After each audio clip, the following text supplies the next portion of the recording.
जगात असे एकमेव संत होते, म्हणून त्यांना ज्ञानदेव असं म्हटलेलं आहे. ज्यांच्या पोटात म्हणजे ते आईच्या गर्भात असतानाच त्यांच्या ज्ञानाची वाढ झाली, ते ज्ञानदेव. असे ज्ञानदेव महाराज आहेत. आणि पुढे पुढे जर बघत गेला तर प्रत्येक संतांनी, ज्ञानेश्वर महाराजांनी जगताच्या कल्याणासाठी काय मागितलं? पसायदान मागितलं. नामदेव महाराजांनी काय मागितलं?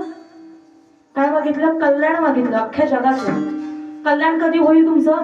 कल्याण असो, सुख असो, प्राप्ती असो, मी धन्य झालो, हे सगळं कधी आहे?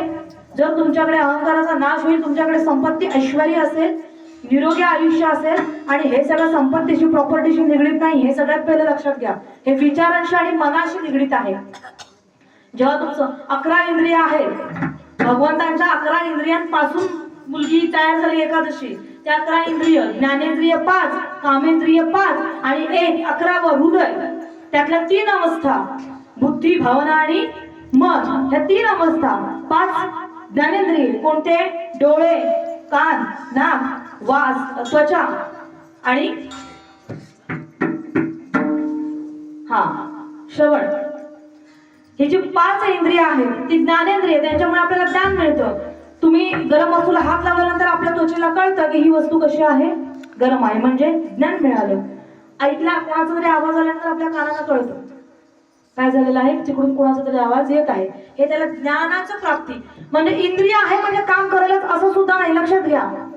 एखादा बहिरा आहे, त्याला सुद्धा कान आहेच की नाही? अवयव आहे ना, पण तरी त्याला ऐकायला जात नाही. ह्याचा अर्थ काय?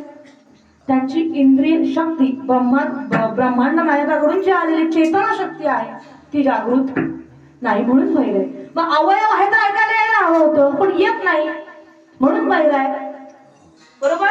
पॅरालिसिस झालेला मनुष्य असेल, त्वचा आहे, देह आहे, मग या हाताने जर स्पर्श केला तर त्याला गरम चटका लागतो, पण या हाताने केला तर लागत नाही. जर समजा उजव्या बाजूचा असेल तर का?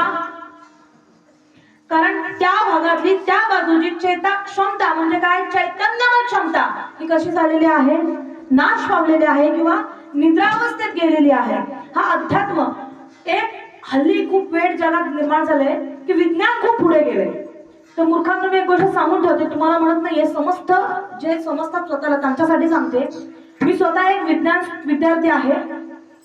मला सांगावं असं वाटतं, विज्ञानामुळे जग नाहीये हे लक्षात घ्या, तर भगवंतामुळे विज्ञान आहे. आपलं दुर्भाग्य आहे की आपल्याला ज्ञात नाही. आपल्या ज्ञानेश्वरीचा अभ्यास करून अमेरिका, युरोप असेल, बाकीचे अजून देश असतील, हे काय झाले? विकसित राष्ट्र झाले. आणि आपलं दुर्भाग्य आहे की आपण अजूनही विकसनशील देश आहोत. हे कशामुळे? आपल्या अर्धवट ज्ञानी जे तिकडे बसलेले असतात महारथी, ते देव कुठे आहे जे शोधत असतात लॅपटॉपवरती, ते लॅपटॉपवर शोधून भेटणार आहेतला नाहीये.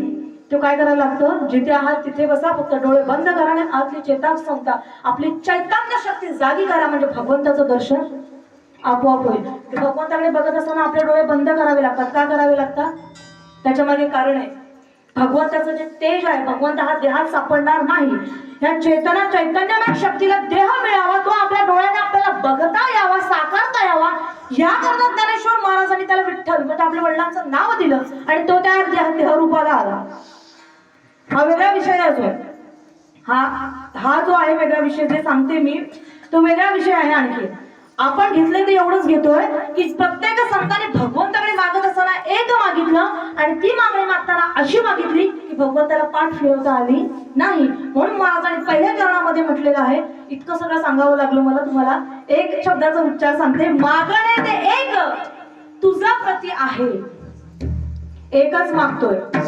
सगळ्या संतांनी मिळून मागितलं ते एकच मागितलं, पण असं मागितलं की ज्यामध्ये मोक्ष आला, ज्यामध्ये सुख आलं, ज्यामध्ये प्रेम आलं, ज्यामध्ये उद्धार आला आणि ज्यामध्ये आपल्या जगाचं काय झालं? कल्याण झालं. आणि भगवंताला प्राप्त करण्याचा अधिकारही तुम्हाला सहज मिळवून दिला. हे सगळ्यात पहिली गोष्ट का घडलं? कारण तो एक अविनाशी, तो एकमेव आहे हे आपल्या संतांनी जाणून घेतलं. तू अविनाशी सर्व बुद्धी एवं येन तव मदत, हे ज्ञानेश्वरीतला श्लोक आहे. तू अविनाशी सर्व बुद्धी येन सर्व मम तद, म्हणजे या ब्रह्मांडावरती ज्याच्यावरती ज्याचा अखंड ताबा आहे, तादात्म्य आहे, ज्याच्या ताब्यात आहे, अशी फक्त एक तू आहेस आणि म्हणून तुझ्या जगाचं कल्याण व्हावा यासाठी आम्ही फक्त तुझ्याकडे मागतोय, अधिक काही नाही तर फक्त एकच मागतोय, अभंगाच्या